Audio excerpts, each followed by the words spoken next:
Hello, यीशु मसीह के पवित्र नाम से आपको धन्यवाद देता हूँ। आज हमारा संडे क्लास सिलेबस 35 है, तो चलिए हम लोग देखेंगे।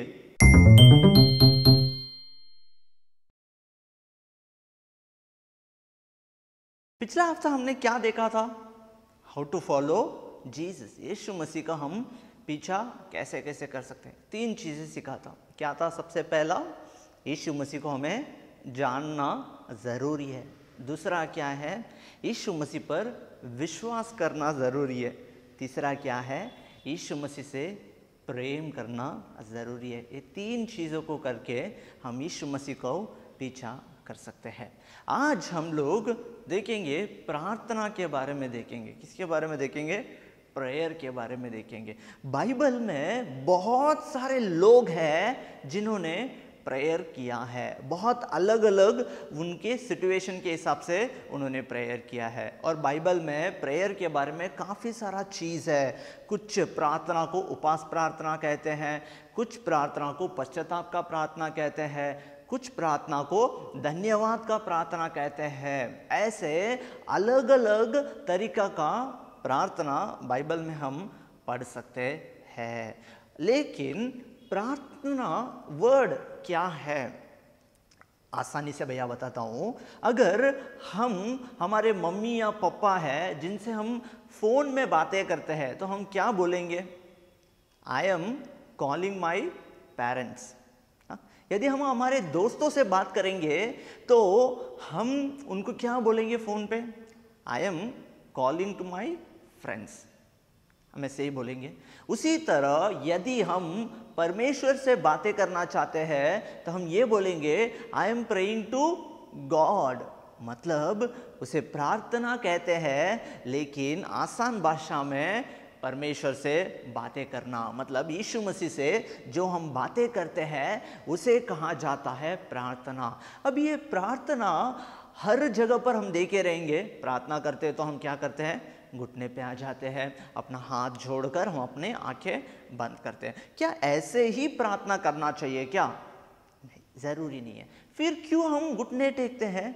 क्योंकि हम अपने आप को उस महान परमेश्वर के सामने दीन और नम्र बनाते हैं। अपने आप को हम झुकाते हैं कि हम घुटने टेक कर परमेश्वर के सामने। लेकिन हम चलते चलते भी प्रार्थना कर सकते हैं, हम बैठे बैठे भी प्रार्थना कर सकते हैं। प्रार्थना का मतलब जैसा भैया ने कहा, परमेश्वर से बातें करना। तो हम कैसे भी हम बातें जरूर कर सकते हैं। अभी एक और चीज़ हम देख लेंगे। यदि हमारा मम्मी पापा हमसे बहुत प्यार करते हैं, आपका भी मम्मी पापा आपसे बहुत प्यार करते रहेंगे, लेकिन अगर आप आपके मम्मी पापा के ऊपर गुस्सा आ गए और आपके मम्मी पापा से बातें करना आपने बंद कर दिया, 1 दिन 2 दिन 1 हफ्ता 1 महीना 1 साल तक आपने आपके मम्मी पापा से बात ही नहीं किया, एक ही घर में रहते हो लेकिन आप बिल्कुल बात नहीं करते हो, तो नुकसान किसका होगा? हमारा होगा। हमारा ही नुकसान होगा ना। अगर हम हमारे मम्मी पापा से बात नहीं करेंगे तो हमारी जो ज़रूरत है, ज़्यादा से ज़्यादा जो ज़रूरत है उनको पता नहीं चलेगा। वो हमें रोज़ खाना देंगे, वो रोज़ हमारा जो भी ज़रूरत है, जो भी हर दिन का ज़रूरत है वो पूरा करेंगे। लेकिन जो हमारी सबसे बड़ी ज़रूरत जो होगी, या हमारे अंदर कोई ऐसी चीज़ें होगी जो हम उनको बताएंगे ही नहीं, बात ही नहीं करेंगे, उन्हें पता नहीं चलेगा। तो नुकसान किसका होगा? हमारा होगा। लेकिन दर्द किसको होगा सबसे ज़्यादा? मम्मी पापा को। मम्मी पापा को ही बहुत ज़्यादा दर्द होगा जब हम उनसे बातें नहीं करेंगे। तो उसी तरह जब हम परमेश्वर से भी बातें नहीं करते हैं, परमेश्वर को बहुत दर्द होगा, क्योंकि वो हमारे पिता हैं, वो हमसे बहुत प्रेम करते हैं, वो हमसे ये चाहते हैं कि हम उनसे बातें करें। मगर हम बिल्कुल बात नहीं करेंगे तो उनको बहुत दुख होगा। तो प्रार्थना करना ज़रूरी है। प्रार्थना करना मतलब परमेश्वर से बातें करना। लेकिन प्रार्थना करते वक्त हम अपनी आंखें क्यों बंद करते हैं? हम आंखें खोल के भी बातें कर सकते हैं, प्रार्थना कर सकते हैं। अच्छा, अगर आप आपके दोस्त से बातें कर रहे हो, ठीक है, आपके सामने आपका दोस्त खड़ा है, लेकिन आप बातें कर रहे हो आपके दोस्त से, मगर आप यहाँ पर देख रहे हो और यहाँ पर देख रहे हो और ऊपर देख रहे हो, नीचे देख रहे हो, आप आपके दोस्त से बातें कर रहे हो, लेकिन आप आपका दोस्त को बिल्कुल नहीं देख रहे हो। आपका ध्यान इधर है, कभी इधर है, कभी किधर भी है आपका ध्यान, तो आपका दोस्त को कैसा लगेगा? आप उससे बातें तो कर रहे हो लेकिन आप उसका चेहरा बिल्कुल नहीं देख रहे हो, तो उसको बुरा लगेगा और आपका कंसंट्रेशन आपके दोस्त के ऊपर रहेगा नहीं, क्योंकि आपका ध्यान वहाँ यहाँ करके भटकते रहेगा। तो इसीलिए जब हम प्रार्थना करते हैं हम अपने आंखें बंद कर लेते हैं, हम लोगों को किसी को भी नहीं देखना चाहते हैं, दुनिया की कोई भी चीज़ों को हम नहीं देखेंगे, अपना पूरा आंखें बंद कर कर केवल और केवल हम परमेश्वर से बातें करते हैं। जो प्रार्थना का समय होता है हम परमेश्वर से बातें करने का समय होता है। अच्छा, अभी प्रार्थना ज़रूरी है क्या करने का? बाइबल में लिखा है मांगो तो तुम्हें दिया जाएगा। एक और वचन लिखा है प्रार्थना सुनने वाला तू है, सारा इंसान आपके पास ही आते हैं। बाइबल पे ऐसा एक वचन है भजन संगीता में। तो हमें प्रार्थना करना ज़रूरी है। अगर हमें परमेश्वर से कोई चीज़ें पाना है तो हमें प्रार्थना करना ज़रूरी है। हम इस दुनिया पर अगर हमारे अंदर कोई चीज़, हम दुख रहते हैं या हमें कोई तकलीफ़ होती है या हमें कोई ज़रूरत होती है, हम हमारे दोस्त के साथ जाके बोलते हैं। हम बोलते हैं ना, अगर मैं मेरे दोस्त के साथ ये चीज़ें शेयर करूँगा मेरे को बहुत अच्छा लगता है ना, वो सच है। और हम कई बार हमारे मम्मी पापा के साथ भी बैठकर हम बहुत बातें करते हैं, तो हम बहुत हमारे अंदर एक हैप्पीनेस को हम फील करते हैं। उसी तरह हमें परमेश्वर से भी बातें करना चाहिए। तो क्या हम दोस्त के साथ बात नहीं करना चाहिए? क्या हम मम्मी पापा से बात नहीं करना चाहिए? ऐसा बिल्कुल नहीं है। परमेश्वर ने ही हमें मम्मी पापा को दिया है इस दुनिया पर, उनसे हमें बातें करने के लिए, चीज़ों को शेयर करने के लिए ही परमेश्वर ने मम्मी पापा दिया है। परमेश्वर ने हमें फ्रेंड्स को दिया है, अच्छे अच्छे फ्रेंड्स को दिया है, ताकि हम हमारे दिल की बातें उनको बता सकते हैं। हाँ, हम शेयर कर सकते हैं एक दूसरे से। लेकिन कुछ चीज़ें ऐसी होती है हम हमारे मम्मी पापा को भी बता नहीं सकते हैं, हमारे दोस्तों के पास भी बता नहीं सकते। कुछ चीज़ें ज़रूर हर एक के जीवन पे ऐसा होता है, उस चीज़ों को हमें परमेश्वर के पास बताना चाहिए।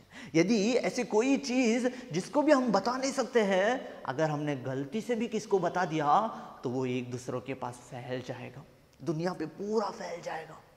हमारा कितना भी बेस्ट फ्रेंड रहेगा वो कभी ना कभी फैल जाएगा वो बातें। लेकिन जब हम परमेश्वर से वो बातें बताते हैं जो हमारा सीक्रेट है, जो हम किसी के साथ शेयर नहीं कर सकते हैं, परमेश्वर वो किसी को भी नहीं बताता है, वो केवल उनके पास रखते हैं। और बाइबल में बहुत सारे चीज़ों के लिए हम प्रार्थना कर सकते हैं, लिखा है। यदि हम बीमार हैं तो हम प्रार्थना कर सकते हैं, यदि हमें कोई चीज़ों की बहुत ज़रूरत है तो हम प्रार्थना कर सकते हैं, लिखा है। यदि हम पढ़ाई करते हैं, हमारे पास ज़्यादा नॉलेज नहीं है, उसके लिए प्रार्थना कर सकता है, लिखा है। हम कोई भी चीज़ हमारी ज़रूरतों को लेकर परमेश्वर से हम प्रार्थना कर सकते हैं। हमारा वो पिता है, वो हमारी प्रार्थना सुनने वाले परमेश्वर है। यदि हम परमेश्वर से बातें करेंगे उनको बहुत अच्छा लगेगा और वो हमसे बहुत प्यार करते हैं, हमारी सारे प्रार्थना को वो जरूर उत्तर देंगे। ठीक है बच्चों, ओके, इसे आप समझ लेना प्रार्थना क्या होता है करके, बहुत ही आसानी से भैया ने आपको बताया। अभी हम एक सुंदर सा वचन देखेंगे।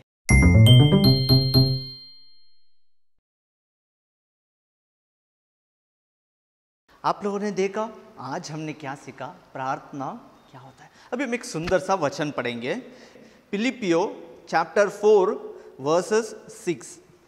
किसी भी बात की चिंता मत करो, परंतु हर एक बात में तुम्हारे निवेदन, प्रार्थना और विनती के द्वारा धन्यवाद के साथ परमेश्वर के सम्मुख उपस्थित किए जाए। एक बार फिर पढ़ेंगे, फिलिपियो चैप्टर 4 वर्सेस 6। किसी भी बात की चिंता मत करो, परंतु हर एक बात में तुम्हारे निवेदन, प्रार्थना और विनती के द्वारा धन्यवाद के साथ परमेश्वर के सम्मुख उपस्थित किए जाए। ये वचन बहुत आसानी से बता रहा है हमें किसी भी बातों को लेकर चिंता नहीं करना चाहिए। इस दुनिया में हम बहुत सारे बातों को लेकर चिंता करते हैं। हमें अच्छा कमाई नहीं है, हम चिंता करते हैं। हमारे घर पे रोज़ झगड़ा होता है, हम चिंता करते हैं। हमें अच्छा पढ़ाई नहीं हो रहा है, हम चिंता करते हैं। दूसरों लोगों को जैसा हमारे पास अच्छा कपड़ा, अच्छा घर, अच्छा खिलौना, कोई भी चीज़ नहीं है, हम चिंता लेते हैं। बहुत सारे चीज़ों को लेकर हम क्या करते हैं, चिंता करते हैं। परंतु ये वचन पे कह रहा है तुम किसी भी बातों को लेकर चिंता मत करो, परंतु हर एक बात में तुम्हारा निवेदन प्रार्थना और विनती के द्वारा धन्यवाद के साथ परमेश्वर के सम्मुख उपस्थित किए जाए। हमारे हर एक बातों को परमेश्वर के पास प्रार्थना के द्वारा और निवेदन के द्वारा धन्यवाद के साथ उनको सामने रखना चाहिए। हमें क्या करना चाहिए? हर एक बात को, जो भी बातें हमें दुख पहुंचाता है या हमें ज़रूरत है या हमें दर्द पहुंचाता है ना, किसी भी बातों को लेकर चिंता नहीं होना चाहिए। हम ये चीज़ें किसको बताए? परमेश्वर को आप बता सकते हो।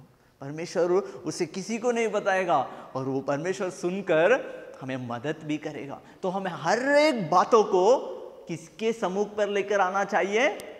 परमेश्वर के सम्मुख में। यानी कि हम जब प्रार्थना करने आते हैं, हमारे हर एक बातों को जिसे भी लेकर हम चिंता होते हैं, हमें चिंता नहीं करना चाहिए, परमेश्वर के पास रखना चाहिए और परमेश्वर उस प्रार्थना को जरूर सुनेगा और वो हमें बहुत ही जल्दी उत्तर देगा और हमारी मदद भी करेगा। इस वचन को एक बार फिर से पढ़ेंगे। फिलिपियो चैप्टर 4 वर्सेस 6, किसी भी बात की चिंता मत करो, परंतु हर एक बात में तुम्हारे निवेदन प्रार्थना और विनती के द्वारा धन्यवाद के साथ परमेश्वर के सम्मुख उपस्थित किए जाए। ठीक है बच्चों, इस वचन को आप याद रखना। अभी हम जाएंगे हमारे प्रेयर सेशन में।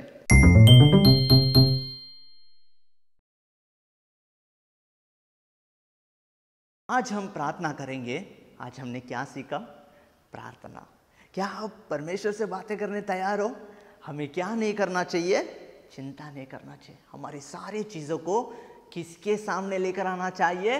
परमेश्वर के सामने। ओके, अभी हम प्रार्थना करेंगे। हमारी सारी ज़रूरतों के लिए अपने हाथ जोड़ेंगे और हम आंखें बंद करके प्रार्थना करेंगे। प्यारे यीशु मसीह, इस समय हम आपके सामने आते हैं, आपके सम्मुख में आते हैं और हम आपसे बातें करते हैं। हमें किसी भी बातों को लेकर चिंता नहीं करना चाहिए। हमारी ज़रूरत, हमारे घर की चीज़ों को लेकर, हमारे जो भी पढ़ाई है या हमारे आने वाले दिनों पर ज़रूरत है या किसी भी तरह का बीमारी है, किसी भी बातों को लेकर हमें चिंता नहीं करना चाहिए। हमें सभी बातों को आपके सामने रखना ज़रूरी है। हम रखते हैं इस वक्त पर, हम हमारी सारी ज़रूरतों को आपके सामने रखते हैं। आप हमें मदद करना, आप हमें हेल्प करना और जल्द से जल्द हमारी इस प्रार्थना का उत्तर देकर हमें मदद करने के लिए हम आपसे विनती करते हैं। हमें पढ़ाई करने के लिए अच्छा नॉलेज देना, इस दुनिया के सारे बुराई से आप हमें बचा कर रखना, हमारे मम्मी पापा को अच्छा नौकरी देना, हमारे घर पर हम हमेशा खुश रहने के लिए हमें मदद और सहायता करना। ये छोटी सी प्रार्थना यीशु के नाम से मांगते हैं, आमीन। आप लोगों ने देखा आज का संडे क्लास का सिलेबस बहुत अच्छा था ना। आज हमने क्या सीखा? प्रार्थना क्या होता है। आप कभी भूलना नहीं और हर दिन परमेश्वर से बातें करना। ओके बच्चों, इसे याद रखना। फिर हम अगला हफ्ता एक और सिलेबस में मिलेंगे। तब तक बाय।